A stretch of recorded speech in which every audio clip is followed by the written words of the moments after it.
Efectivamente, nos encontramos aquí en la sala número 1, Carlos Torres y Torre Larra, del edificio Víctor Raúl Laya de la Torre, donde viene sesionando el grupo de apoyo a la mesa directiva para la facilitación de la inversión y generación de empleo, periodo anual de sesiones 2013-2014, y que como parte de la agenda se encuentra la exposición del representante de la Asociación Municipal en el Perú, AMPE, señor Eduardo Carguarrilca Mesa, gerente general de AMPE. Escuchemos el desarrollo de esta quinta sesión. Felicitamos el trabajo de este grupo porque va a ayudar justamente a prevenir, va a ayudar a que el próximo año haya dificultades, pero disminuidas. Es como anticiparnos a un año difícil en términos de inversiones principalmente públicas. Entonces lo hemos titulado Dificultades que limitan la inversión en el ámbito de los gobiernos locales, identificación y propuestas, Asociación de Municipalidades del Perú. Dificultades. La primera dificultad identificada es que los procesos de transferencia de una gestión municipal son en su mayoría poco cordiales, sin continuidad de avances y de procesos de desarrollo, afectando, entre otros aspectos, a la inversión. Entonces, es importante que desde el mes de noviembre, diciembre y los primeros meses del próximo año sepamos inducir a las nuevas autoridades y a las salientes también, que debe haber un proceso de transferencia mucho más cordial, que se transfieran todas las informaciones, que se transfieran todo lo que se ha efectuado como gestión del conocimiento en cada municipalidad y que eso ayude a garantizar la continuidad de los procesos de desarrollo local. Esa es una gran dificultad porque lamentablemente entre el saliente y el entrante existen pues cambios muy bruscos, ¿no? muy dificultosos. Otro tema que hemos identificado en este marco es que existe alta movilidad, inestabilidad diremos, en los cuadros de profesionales y técnicos de las municipalidades. Es decir, de una gestión a otro existe mucho movimiento, mucha renovación, mucho cambio de personal y eso hace de que lo que se acumula como experiencia se disperse, se disipa. Por lo tanto, busquemos un nuevo marco normativo o fortalezcamos las que existen para dar un nivel de continuidad a la experiencia que debe acumularse en cada municipalidad y también para darle pues mayor estabilidad y mejores condiciones a los trabajadores, a los profesionales de las municipalidades. Un tercer aspecto es inexistencia de un sistema de desarrollo de capacidades locales y regionales, dando lugar a debilidades en el perfil, en el nivel formativo y actualización de técnicos y funcionarios. En este país, el funcionario municipal que ingresa o el que está ya dentro de una municipalidad no tiene oportunidades para poder actualizarse, capacitarse. Los entes rectores de este tema como Servir, la Presidencia, el Consejo de Ministros mediante su Secretaría de Descentralización no están articulando todas las oportunidades que existen para el desarrollo de capacidades locales y regionales. Por un lado, las universidades públicas y privadas ofrecen un conjunto de productos sobre gestión pública, pero nadie está supervisando, nadie está viendo, nadie está regulando esos servicios del sector privado. Por otro lado están las instituciones de la cooperación internacional, que también tienen otros tipos de productos con sus determinadas prioridades y también ofreciendo a los gobiernos locales, a los trabajadores, funcionarios de las municipalidades, también productos para su desarrollo de capacidades. Y por otro lado están los ministerios. Cada ministerio tiene una oficina que se llama de apoyo, de capacitación a los gobiernos locales y regionales. Pero entre ministerios no coordinan entre ellos.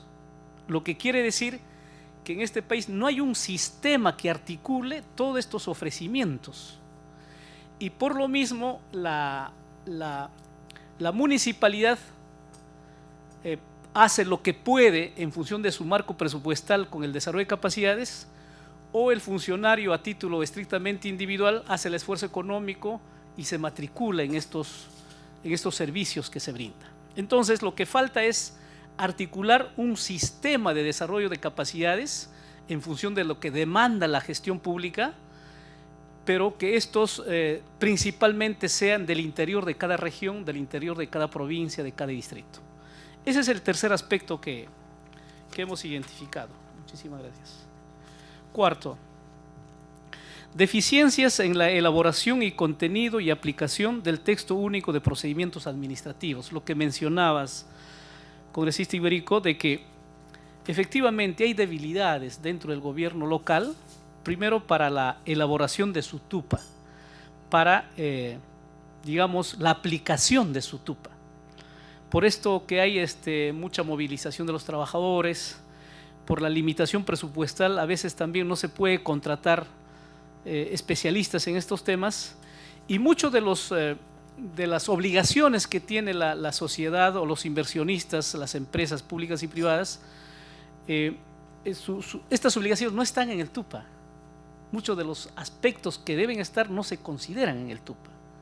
Entonces, ahí sí, como municipalidades, como representante de las municipalidades, que es la AMPE, aceptamos que existe una seria deficiencia.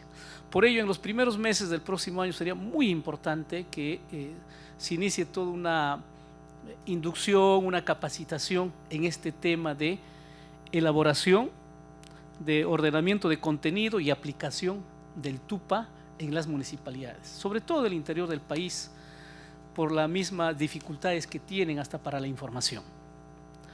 5. Insuficiente información y asistencia técnica en políticas y planes de simplificación administrativa.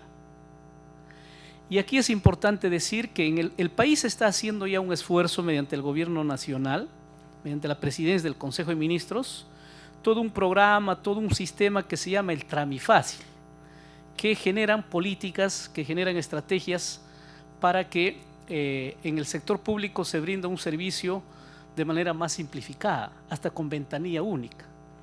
Sin embargo, ¿cómo hacemos que estas estrategias, estos contenidos lleguen a las municipalidades?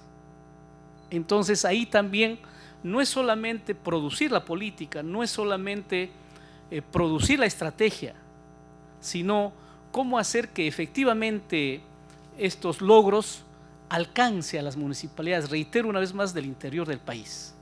Porque aquí nosotros como representantes del AMPE sabemos que existe este programa de Tramifácil, sabemos que tienen logros, sabemos que tienen módulos, pero lo que nos falta es cómo en conjunto llegar a las municipalidades, poner al alcance de estos instrumentos a las municipalidades para que se aplique efectivamente todo este procedimiento de trámite administrativo simplificado, ¿no?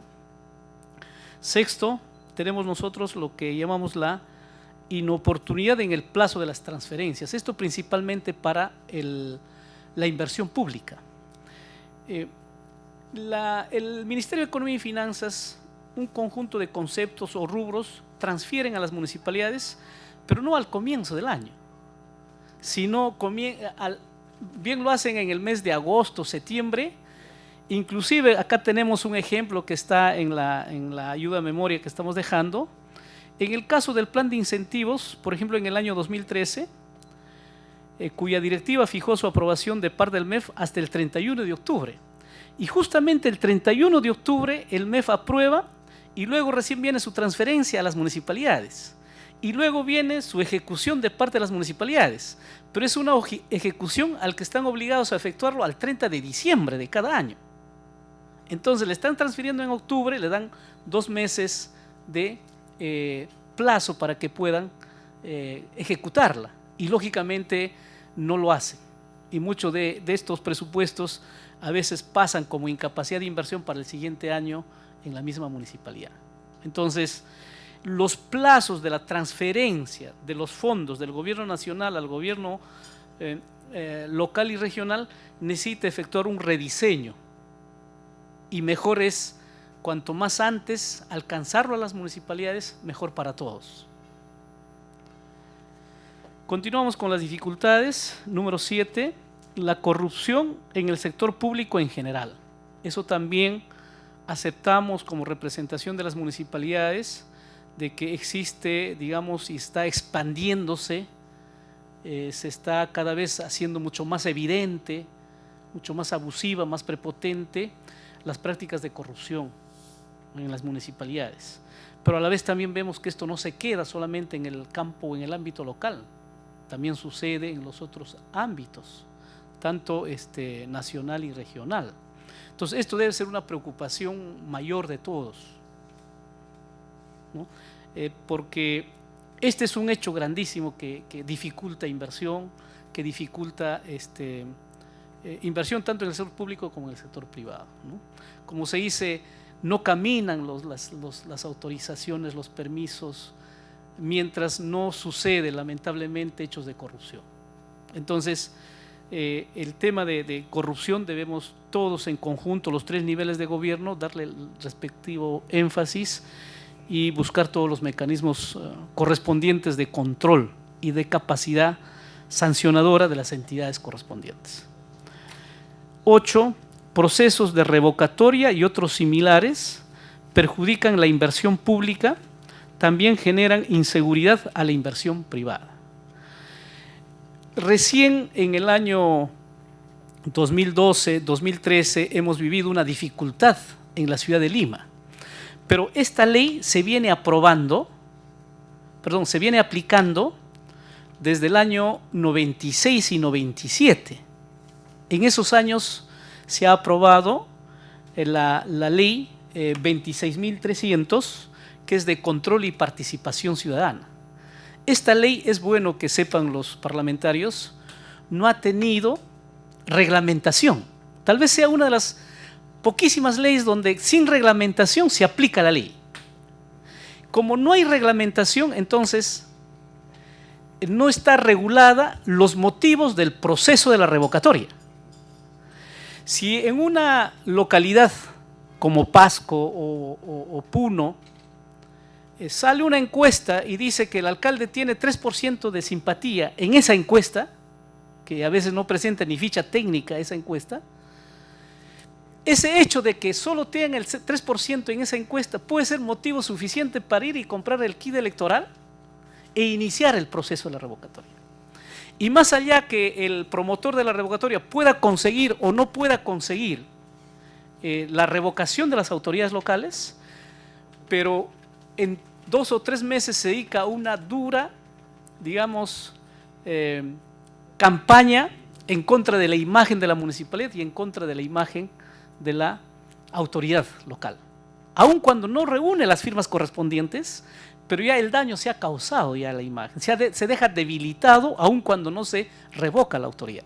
Entonces, este hecho de que el alcalde tiene que estar entretenido en su defensa frente a un proceso de revocatoria hace de que no avancen las obras, por un lado. Y si sucede la revocación, existe entre 8 a 10 meses ingobernabilidad en esa localidad, porque entre 8 a 10 meses recién se convoca a un nuevo proceso electoral para elegir a los que van a reemplazar a los revocados.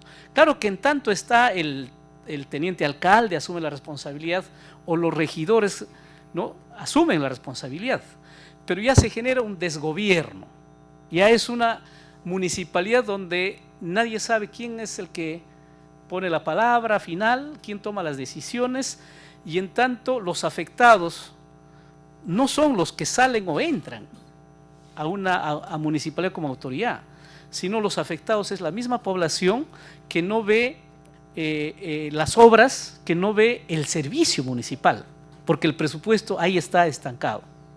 Entonces, el tema de la revocatoria sí es una gran dificultad, más aún de la forma como se aplica en el Perú, un poco abusiva. Lo que como Asociación de Municipalidades del Perú pensamos y planteamos es de que la revocatoria es un derecho de participación ciudadana, debe respetarse como tal.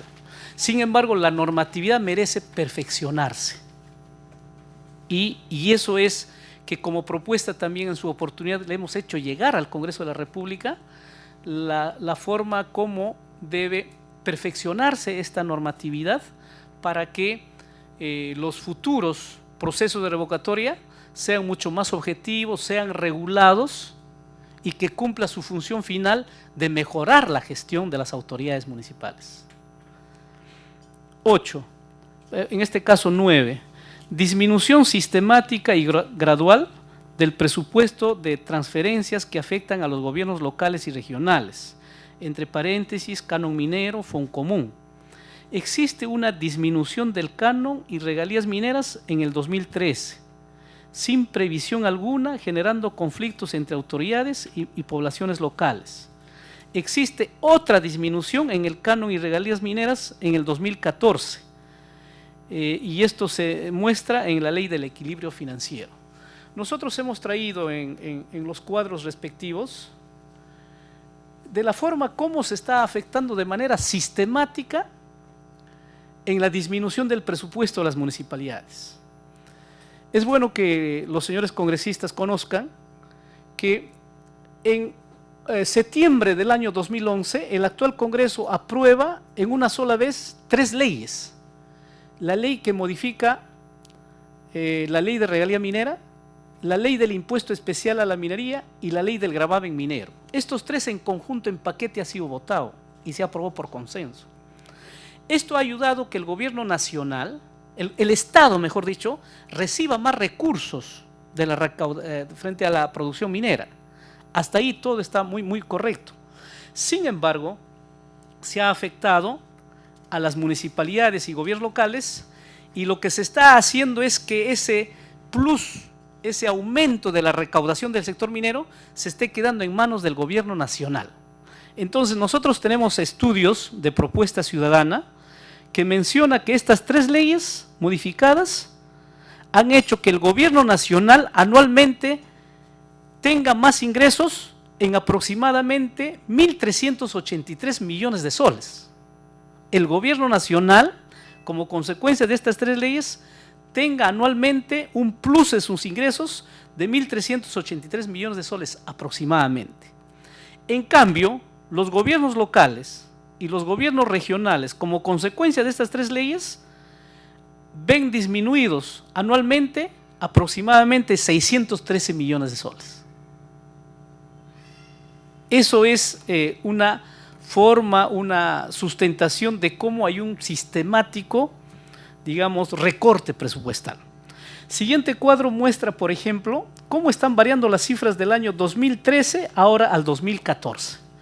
En el año 2013, por canon, sobrecanon, regalías, rentas de aduanas y otras participaciones, en el año 2013, el total de las municipalidades han recibido 11.548 millones de soles. Sin embargo, para el año 2014 se ha aprobado en la ley del presupuesto, todas las municipalidades por este mismo concepto recibirían 10.213 millones de soles, es decir, menos 1.335 millones de soles. En el caso del Foncomún, y esto ya es preocupante porque si bien es cierto el sector minero puede estar teniendo digamos pérdidas o disminuciones de rentabilidades como consecuencia de la baja de los precios del mineral, pero el Foncomún es otro concepto ya. El Foncomún está relacionado con el impuesto general a las ventas y estamos en un país de crecimiento económico donde la población interna consume más y por lo mismo tiene más impuesto general a las ventas. De ese impuesto general a las ventas, de ese 18 puntos que se cobra de impuesto general a las ventas, 2 puntos se va como Foncomún. Entonces, nos preocupa porque de un año a otro año está disminuyendo también las transferencias por el Fondo de Compensación Municipal. En un país en crecimiento, en un país de consumo interno también en crecimiento. Y eso es, digamos, preocupaciones. Y lógicamente las municipalidades, sobre todo al interior del país, menos ingreso, profesionales de menos calidad, menos ingresos, se pagan menos consultorías cuando se trata de construir un buen TUPA, cuando se trata de hacer un buen control urbano, por ejemplo, frente ahora a la alta inversión que existe en inmobiliarias. Entonces, esos son las principales dificultades que nosotros hemos encontrado al tema de demora o de trabas a la inversión tanto pública y privada en el ámbito local. Pasando, señor congresista, tenemos nosotros rápidamente algunas propuestas o puntuaciones que esperamos en conjunto ir resolviéndolas. Primero, directivas claras de la Secretaría de Gestión Pública en materia de simplificación administrativa, pero acompañado de información y asistencia técnica a las municipalidades. No es solamente acá en las oficinas de Lima aprobar la directiva o aprobar la política, sino además acompañar y brindar asistencia técnica a las municipalidades para que esas directivas, esas políticas se puedan cumplir. Y eso se puede hacer muy bien desde un gobierno regional y se puede hacer muy bien desde los sectores ministeriales. Segundo, mayor presencia y cumplimiento de responsabilidades en el desarrollo de capacidades de instituciones tutelares como Servir, Secretaría de Descentralización y de Gestión Pública de la Presidencia del Consejo de Ministros. El desarrollo de capacidades en este país tiene entidades rectoras, como Servir, como la Presidencia del Consejo de Ministros mediante estas dos secretarías. Entonces lo que queremos es que su trabajo que sea muy sistemático y que alcance a las municipalidades, que acompañe a las municipalidades en la aplicación de estas políticas, en la aplicación de estas directivas referente a este tema de destrabar la inversión. 3. Inmediato funcionamiento de la Escuela de Administración Pública, conforme fue el mensaje del presidente en el año pasado, 2013, y esta implementación, este funcionamiento debe ser liderado por Servir con participación de gobiernos locales y regionales. ¿Qué queremos decir con esto? De que en realidad la Escuela Nacional de Administración Pública ha sido creado ya en el 2012. El presidente de la República ha reiterado en su mensaje que esta debe funcionar, pero desde julio, desde el mensaje presidencial hasta la actualidad, no funciona esta escuela. Y esta escuela debe servir pues como un ente que articule efectivamente el proceso de desarrollo de capacidades locales y regionales. Cada día los alcaldes, las municipalidades tienen más responsabilidades en el marco de las transferencias de funciones y atribuciones en este marco de descentralización. Sin embargo, cada transferencia de funciones no va acompañado de desarrollo de capacidades y menos viene acompañado del presupuesto mismo. Entonces lo que queremos es que el proceso de descentralización no sirva para que el gobierno nacional se desinterese, se desembaraza, diremos, de los temas más dificultosos de la gestión pública, transfiriéndolo a los gobiernos locales y regionales, sino que la descentralización sea para que en conjunto podamos optimizar la gestión pública. Otra propuesta que tenemos aquí es la información del MEF en el cálculo de los índices de distribución presupuestal a los gobiernos regionales y locales. ¿Qué queremos decir? El Foncomún, como vemos ahí, está disminuyendo. Entonces, quienes hacen los cálculos de los índices de distribución del Foncomún, lo hacen en el MEF, pero es todavía una información discrecional, oculta, misteriosa. Entonces lo que pedimos es que el MEF sea más transparente y que dé información de las formas como está calculando los índices de distribución. Porque no puede ser que en un crecimiento de la recaudación del impuesto general a las ventas, el Foncomún esté disminuyendo para las municipalidades. Y la disminución a veces llega en una municipalidad en porcentaje mayor que en otra. Y eso también es otra preocupación. Transferencias oportunas, lo que hemos mencionado ya, que aseguren la ejecución oportuna de la inversión pública en el año y no se esté a última hora transfiriendo recursos y los alcaldes se queden efectivamente con la imagen de sus pobladores de incapacidad de inversión. Y finalmente aspiramos a una desconcentración de recursos y aplicación de la descentralización fiscal. Esto también es importante. Hace más de 4 años, el propio Ministerio de Economía y Finanzas preside una comisión que se llama de trabajo multisectorial de la descentralización fiscal.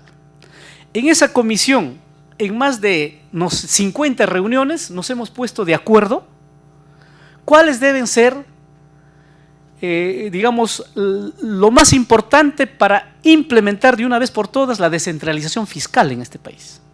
Eso ha sucedido en septiembre del 2013 y ya hemos tenido sellado, sacramentado y consensuado nuestros acuerdos. Sin embargo, hasta el día de hoy, nadie quiere aplicar esos acuerdos. Es decir, el ente rector, que es el Ministerio de Economía y Finanzas, lo ha dejado a un lado, esos acuerdos, que reitero, por más de 4 años nos ha dificultado a la AMPE, nos ha ocupado a la AMPE, a la ANGR y a otros ministerios en consensuar. Hemos trabajado con bastante responsabilidad en más de 4 años y hemos logrado consensuar unos acuerdos. Una vez que están consensuados, ya nadie quiere ya implementarla. Entonces queremos nosotros que estos acuerdos consensuados por muchos años sean de inmediato consideradas, y eso va a ayudar también a una mejor transferencia de recursos y va a ayudar también a una mejor recaudación, porque detrás de esto se señala con claridad que cada región tiene potencialidades de recaudación y tiene que hacer el mayor esfuerzo para que esas potencialidades de recaudación se queden en su región. Ese es más o menos el marco de la descentralización fiscal, pero nadie está aplicándola. Complementariamente y rápido, ya la implantación de políticas preventivas y sancionadoras frente a la corrupción. Aquí tiene que jugar un rol importante la Contraloría General de la República. Es importante también que se sepa que al interior de cada municipalidad existe un contralor que lo elige la Contraloría de la República, pero que sin embargo, por el hecho de que lo paga la municipalidad, este contralor no tiene independencia. ¿Cuál es la propuesta que ha presentado la AMPE? Ha hecho público, lo ha presentado a Contraloría, también aquí en el Congreso hemos explicado, es de que ese funcionario de dentro de cada municipalidad debe tener independencia principalmente en su vínculo laboral. Por lo tanto, no solamente quien la selecciona, sino quien la contrata.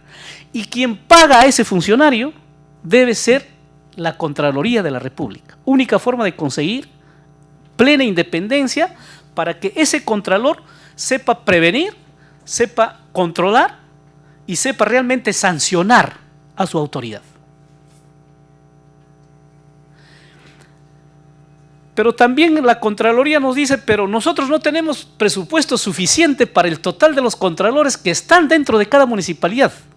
La propuesta que hemos hecho también es de que a la municipalidad se le descuente el sueldo de ese funcionario y que su pago sea por Contraloría de la República, que no depende en nada de la municipalidad. Única forma, reitero, de, consiguiendo independencia, lograr prevenir hechos de corrupción dentro de una municipalidad. O sea, las municipalidades están indispuestas de seguir pagando, pero perdiendo su vínculo laboral, y que todo eso sea a través de la Contraloría de la República. Que lo que son fondos ordinarios que le llega a las municipalidades ya ha descontado el sueldo de ese funcionario. Eso es más o menos las propuestas que tenemos referente a este tema. Continúa del proceso de la descentralización con redefinición de la distribución presupuestal. Descentralización tiene que también estar acompañado de la descentralización fiscal, no al revés. Más funciones para las municipalidades y menos recursos económicos para las municipalidades. Y finalmente, lo que hemos mencionado, perfeccionamiento de la ley 26.300 de control y participación ciudadana. Muchísimas gracias por permitirnos esta exposición. Muchas gracias. Tal vez el doctor Rodríguez quiera añadir algo. Si es así, tiene el uso de la palabra. ¿Puedes enfatizar en algo?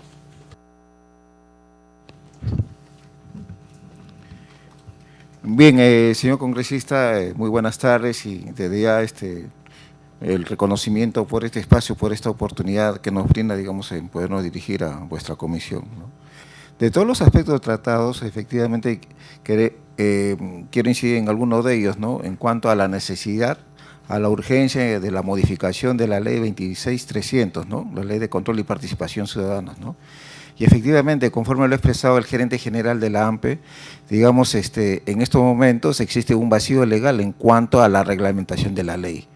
Y basta y suficiente de que inclusive el opositor político que en la ley electoral, digamos, perdió, para que sea el primero en promover, digamos, estos procesos de revocatoria.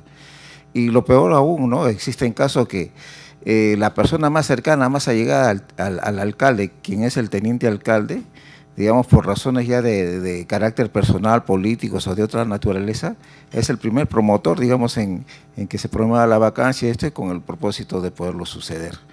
En ese sentido, reiteramos que la AMPE en su oportunidad ha presentado un proyecto de ley, digamos, ¿no?, reglamentaria, y que todos ellos están orientados, digamos, al incumplimiento funcional, digamos, del alcalde. Llámese, por ejemplo, el incumplimiento al plan de gobierno, ¿no? El Jurado Nacional de Elecciones ha emitido directivas en que, digamos, en el proceso eleccionario, digamos, la agrupación política que postule, digamos, debe presentar un plan de gobierno. Bien, este plan de gobierno en buena parte, digamos, incide en la elección, digamos, de los candidatos. Pero ¿quién supervisa, quién hace un seguimiento si es que este plan de gobierno posteriormente es cumplido o no? Y en más de una oportunidad, digamos, existen casos de que las propuestas son presentadas, digamos, de una manera deliberada o con mucho optimismo, por decirlo menos, ¿no? O sea, se ofrece y finalmente pues se incumple. O cuando ya se está en el cargo, pues la autoridad municipal, y también hay que reconocerlo, pues, bueno, deja de lado el plan, pues, y ya cambia, digamos, por otros, ¿no? Ahí tenemos en primer término incumplimiento del plan de gobierno. También tenemos otras obligaciones que debe de cumplir el alcalde, cuál es el cumplimiento, digamos, a los acuerdos del presupuesto participativo, ¿no? De manera consensuada, como bien sabemos, se identifican las necesidades de la ejecución de obras y proyectos de una localidad, pero después el alcalde, pues, en algunas ocasiones las incumple y prioriza otro tipo, digamos, de obras, ¿no? Y también, lamentablemente, a veces la comisión de vigilancia no tiene un adecuado rol en cuanto a la supervisión de las mismas, se incumple. Tenemos otras obligaciones también de los alcaldes, cuál es, digamos, la rendición de cuentas. Tenemos los portales institucionales, la declaración jurada de ingresos, bienes y de rentas, que las autoridades y los funcionarios municipales, entre otros, están obligados a presentarlo, pero muchas veces se incumple y finalmente, digamos, como quien diría, no pasa nada. Esto y otros aspectos más, digamos, están contemplados en el proyecto de ley que ha presentado la AMPE y que sí ameritarían, ¿no? Señor alcalde, mire, son 7 u 8 puntos que están previstos, que son de estricto cumplimiento y obligación, y usted no lo ha hecho. Entonces, en ese sentido sí se ameritaría, digamos, ya llevarse a cabo este proceso de revocatoria. Proceso de revocatoria que nosotros entendemos en el buen sentido, digamos, como una consulta popular, digamos, una consulta, digamos, a la ciudadanía, cómo está marchando en la gestión el alcalde, ¿no? Y en esos términos, pues, que haya una ratificación a esa confianza. Y si el alcalde no ha tenido un buen desempeño, pues bueno, pues que se ha revocado. Pero también hay un aspecto importante, señor congresista, cuál es que, digamos, este proceso de revocatoria, y así también lo planteó la AMPE, es que se lleve por única vez, ¿no? Porque hasta la fecha se están llevando como 3 o 4 procesos. Vemos en el caso de Lima, ¿no? Las autoridades municipales del distrito de San Bartolo y Punta Negra, digamos, fueron sujetos a esta consulta. Después vino de la alcaldesa de Lima. Y son los mismos pobladores de estos 2 distritos quienes en 2 oportunidades han acudido, con el siguiente gasto, la pérdida de tiempo y todo lo demás. ¿Por qué no hacerlo, todo este proceso a nivel nacional en una sola fecha? Y este es un aspecto que también la AMPE lo ha planteado en su debida oportunidad, ¿no? Más bien nosotros estamos atentos a cualquier, digamos, consulta que usted tenga bien formularnos para poderlo ampliar de ser el caso. Muchas gracias. A usted las gracias. En efecto, tenemos algunas curiosidades, algunas preguntas. Este tema, para ir punto por punto, de estas transferencias tan accidentadas, ¿no? ¿Cómo podríamos legislar, porque los congresistas legislamos, para que haya ciertas obligaciones y cierto orden en este proceso de transferencias? ¿Qué se le podría decir a los salientes para que, bajo responsabilidad de ley, ¿no?, hagan una transferencia ordenada, amigable? Si no es amigable, porque de repente no son amigos, por lo menos ordenada, ¿no?, como suele ocurrir a nivel del Ejecutivo.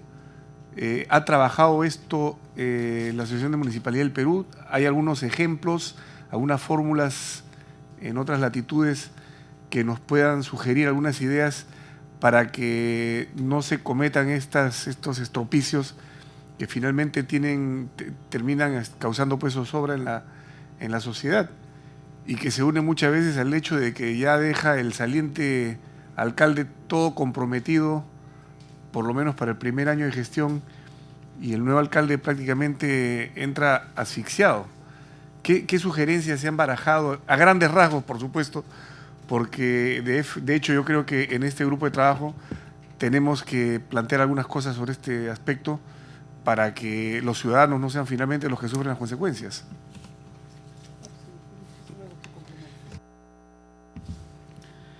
Sí, gracias. Un tema bastante interesante y sobre todo en este año. Y en este año, ¿no? En cada proceso de transferencia, el Ministerio de Economía y Finanzas emite unas directivas, principalmente. Entonces, la idea es que esto, más que directivas, y muchas veces esas directivas se dan a conocer a poco tiempo de los procesos de transferencia, sorprendiendo a veces a los alcaldes también. Entonces, sería bueno que esto más bien pase a tener una categoría de ley con sus respectivas previsiones, con sus respectivas sanciones inclusive, el proceso de la transferencia, ¿no? Por otro lado, sería bueno que en cada municipalidad, en el último año de gestión sobre todo, pueda trabajarse mucho lo que se llama la gestión del conocimiento, ¿no? Es decir, todo lo que se acumula como información, todo lo que se acumula como software, todos esos aspectos debe, digamos, tenerse en una gerencia o en una dirección o en una subgerencia, porque en la actualidad no existe, la acumulación no existe. El famoso know-how, ¿no? Entonces, buscar, dar preferencia o buscar los mecanismos para que pueda existir este tema de la gestión del conocimiento, inclusive de forma virtual, que es otro aspecto importante. En la presidencia del Consejo de Ministros hay una oficina, el famoso Oficina Nacional de Informática, ONGEI se llama. Entonces, esta oficina de repente puede ir articulando, implementando, capacitando, para que esas informaciones mucho más antes se vayan transfiriendo, antes del proceso de transferencia, se vayan ya transfiriendo a una central, a un tipo backup, como se dice, ¿no? Tipo una copia virtual. Eso sería de manera general, pero yo concluiría mencionando que la AMPE, en convenio con una institución de la cooperación técnica que se llama el INICAM, el Instituto Nacional de Capacitación e Investigación, ha efectuado unos manuales. Entonces, en convenio la AMPE con esta institución, este año nos toca producir pues unos 2000 manuales y alcanzar a cada municipalidad, y además de cursos, talleres, induciendo a que este año es de preparación de un proceso de transferencia. Eso es lo que tenemos en mano, pero propiamente un proyecto de ley o un documento bastante sistematizado no lo hemos trabajado nosotros. Bueno, así continuemos. Sí, por favor. Voy a ser bastante breve, ¿no? Efectivamente, mire, nosotros consideramos de que debe haber, digamos, una presencia y un rol de especial importancia por parte de la Contraloría General de la República y de la Fiscalía de la Nación, ¿no?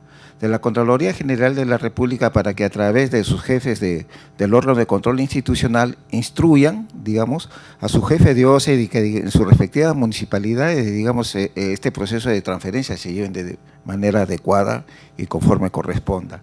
Lamentablemente existe experiencias y uno en su momento, cuando ha participado en el rol, digamos, de asesor técnico o estando en gestión, de manera deliberada, y eso sí se puede plasmar, digamos, en una ley, de manera deliberada los funcionarios salientes desaparecen documentos y hasta, digamos, pierden… Eso debería ser eso es un delito. Eso es un ilícito penal, ¿no? Porque estamos hablando de un patrimonio, un bien público. Entonces, con cierta facilidad, pues uno entra a la computadora y borra, digamos, los archivos de los contribuyentes, borran los expedientes técnicos, desaparecen maliciosamente, digamos, expedientes sobre determinadas obras, y que estos, digamos, no son de conocimiento de la autoridad ingresante. Entonces, estimamos que en ese sentido, digamos, se debe de puntualizar como delito penal ¿no? Aquel funcionario que de manera deliberada, digamos, sustrae información o, digamos, la parte informática, digamos, la elimina, ¿no? Y en ese sentido, digamos, la Contraloría General, a través de su jefe de OSI, pues debe estar cautelantes y participar, digamos, en el mismo proceso, ¿no? Como veedores. Y de la Fiscalía, digamos, de la Nación, a través de su fiscal en lo que corresponde, digamos, a la prevención del delito, de que esto no ocurra, ¿no? Eso es en primer término. También hay que reconocer que hay responsabilidad, digamos, hay que aceptarlo, de parte de quienes postulan y logran acceder a estos cargos, llámese a las autoridades entrantes. Porque en los últimos meses, llámese julio, agosto, hasta cuando se da el proceso electoral y sus resultados, pues están abocados a campaña. Pero después, cuando se dan los resultados, recién, uy, verdad, ya accedí a un cargo de alcalde, ¿y ahora qué hago? ¿Cuáles son mis funciones? ¿Cuáles son mis competencias? Pero ahí también, digamos, debe tener un rol, digamos, la Secretaría de Gestión Pública de la PCM en instruir, digamos, y capacitar a las autoridades entrantes, ¿no? Porque hay que reconocer que también hay quienes ingresan con muy buena voluntad, son buenos vecinos, preocupados por el desarrollo de sus localidades, pero lo que corresponde a gestión propiamente municipal, el conocimiento es un tanto limitado.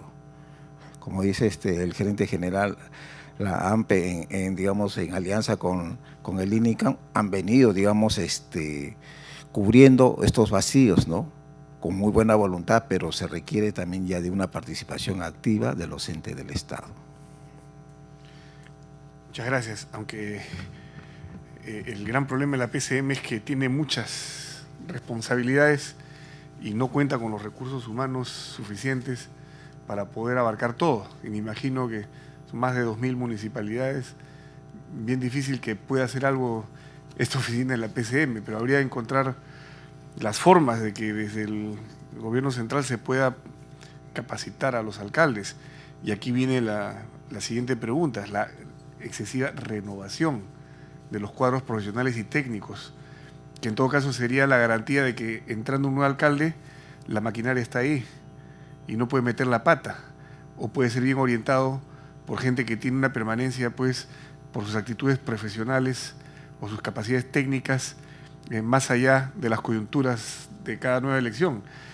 Acá también quizás sería necesario diferenciar los cargos de confianza, que deberían ser los menos, de cargos fijos, ¿no? Permanentes, estables, de carrera.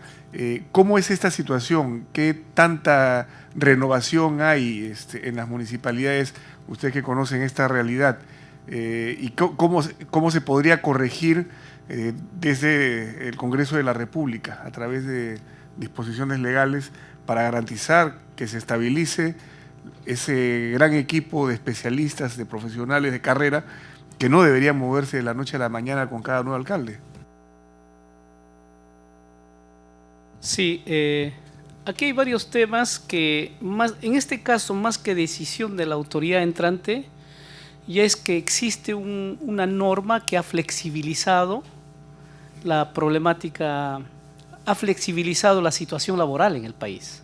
Esto no solamente pasa en el sector municipal, también en todo tipo de sectores de servicio o productivos sucede, ha sucedido y el mundo laboral es muy flexible, ¿no? Vamos a hablar del sector minero, por decir, ¿no? Y en el sector minero, una empresa privada cuida su patrimonio humano, claro, porque es su plata, pero en el Estado el tema es diferente. Claro, ¿no? Lo que pasa es que en el sector privado, claro, cuidarán el personal staff, que son muy pocos además, ¿no?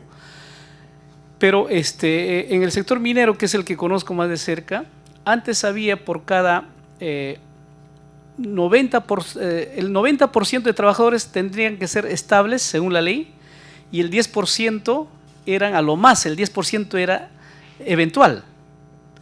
Sin embargo, en la actualidad, como esto se ha flexibilizado, en la actualidad ya existe ya al revés, es decir, el 10% es más o menos estable y el 90% es personal eventual, ¿no? Entonces, lo mismo también está sucediendo en el mundo de la municipalidad. A esto se ha agregado un decreto supremo, la 025, aprobado en el gobierno del presidente Alan García, donde primero limita el sueldo de los alcaldes a la cantidad de población. ¿Ya? Eso es muy bueno en la costa, porque buena cantidad de los pobladores peruanos están concentrados en la costa, en las ciudades de la costa. Pero en la sierra y en la selva sobre todo hay gigantes extensiones territoriales y hay poca población dispersa en ese gigante territorio. Y el alcalde, por el número de pobladores, está ganando 1.200 soles, 1.400 soles. Y ese mismo decreto supremo que se ha impuesto sobre la jerarquía inclusive de la Ley Orgánica de Municipalidades dice de que el regidor no tiene que recibir dietas más que el 30% de lo que gana el alcalde. Lo que quiere decir que un regidor está recibiendo sus 300, 400 soles. Y todavía esa norma dice que ningún funcionario, ningún trabajador de la municipalidad debe ganar más que el alcalde. Entonces hay una dificultad. Yo creo que aquí hay que retomar el tema del sistema normativo laboral en el sector público y lógicamente propiciar que en las municipalidades también existan funcionarios de carrera que le den estabilidad. Eso es lo que podría mencionar referente a este tema, ¿no? No, bueno, ratificar lo que se ha manifestado, ¿no? Cuando han estado con nosotros los gremios empresariales, Indecopi, en efecto han incidido mucho en el problema de los tupas, ¿no? Y acá la propia AMPE reconoce que hay debilidades, es decir, no hay la capacidad suficiente para elaborar y tampoco para aplicar. La información que recibimos era que el 50% de las municipalidades no publicaban sus tupas, y esta es una gran incertidumbre para los que quieren hacer una inversión. Han surgido propuestas inclusive muy radicales, ¿no? Por ejemplo, plantear que así como las municipalidades presentan sus requerimientos de estos fondos públicos, ¿no? para que se aprueben en la ley de presupuesto, tengan que adjuntar sus tupas de manera obligatoria y publicarlos. No sé si esto le parece algo que podría ocasionar problemas o de repente estudiar juntos una medida de ese tipo para ser un poquito coercitivos también, porque de repente existen autoridades pues, que esto no le dan la debida importancia, cuando de verdad se necesita tener las reglas claras para ver cómo voy a invertir, cuándo voy a invertir, dónde voy a invertir. Sí, sería muy interesante algo así como un sistema nacional de formulación y aplicación de TUPA, ¿no? Y esto puede ser siempre considerando el tipo de municipalidad, porque en el país también hay una variedad de municipalidades por sus condiciones económicas, por su ubicación, su grado de conectividad que existe. Yo he encontrado, por ejemplo, municipalidades provinciales que tienen que irse a otra provincia donde la banda es mucho más ancha de su servicio de internet para poder cumplir con sus informes tanto al Ministerio de Economía y Finanzas, Contaduría, etcétera. Y en esa otra ciudad a donde viajan con todos sus funcionarios, tienen que tomar una cabina pública, toda una noche la alquilan y cumplen con sus responsabilidades, ¿no? Entonces, mucho depende en el tema de conectividad en este caso. Y el otro gran tema es que junto con el tema de TUPAC es un sistema nacional también de catastro, porque esto va muy ligado con el tipo de servicio que tiene que brindar la municipalidad para que esté en su TUPA considerado o no. Tiene que ver mucho también con que la municipalidad conozca bien los detalles, el crecimiento de su ciudad, tenga fotografiada cotidianamente a su ciudad, y eso ahora mediante los catastros respectivos, ¿no? Así es. Entonces, y finalmente hay un tercer aspecto que es fortalecer las oficinas de control urbano de las municipalidades. Ese es otro tema. Es decir, yo puedo conocer que tal sector no está pagando por tal tipo de servicio. Entonces, pero lo que yo no tengo es la capacidad de control y por lo tanto, por lo mismo tengo incapacidad de recaudación en esa municipalidad. Por eso es que se acude mucho a los llamados estos de cobradores coactivos, que son empresas particulares, pero estos cobradores coactivos lo primero que te hacen es, te ponen un alto porcentaje a cada cobro. Y finalmente, la más beneficiada no es la municipalidad, sino es esta empresa que terciariza el cobro coactivo de tal o cual servicio o de tal cual obligación del ciudadano o de la empresa inversionista. Entonces, aquí tiene que fortalecerse no solamente el contenido, la elaboración y la aplicación del TUPA. Esto tiene que venir con que la municipalidad tenga también a la mano todo un sistema, lo que se llama el catastro, y eso acompañado de una capacidad de control o supervisión. Eso es lo que podemos mencionar referente a este tema, ¿no? Perdón, si me permite… O sea, exigir, pero también dar. Así es. Agregar lo siguiente, ¿no? Un poco que complementando lo que se ha señalado. Digamos, sectorialmente corresponde a la Presidencia del Consejo de Ministros a través de la Secretaría de Gestión Pública dictar las directivas, digamos, referidas al TUPA. Y en ese sentido, muy bien se podría, digamos, ensayar la estandarización de los TUPA, o sea, elaboración de TUPAs tipo que puedan ser, digamos, aplicados por municipalidades comunes, ¿no? Entonces, eso permitiría, digamos, que las municipalidades, sobre todo las rurales, pues puedan acogerse, digamos, a un TUPA y todas ellas poderla estandarizar.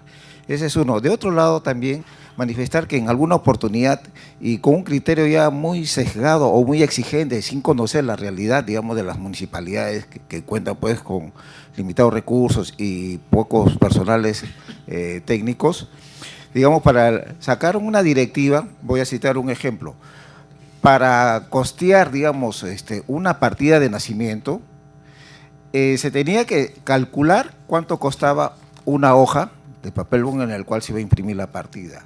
¿Cuánto se gastaba en esos 10, 15 segundos en el uso del fluido eléctrico que iba a utilizar la fotocopiadora?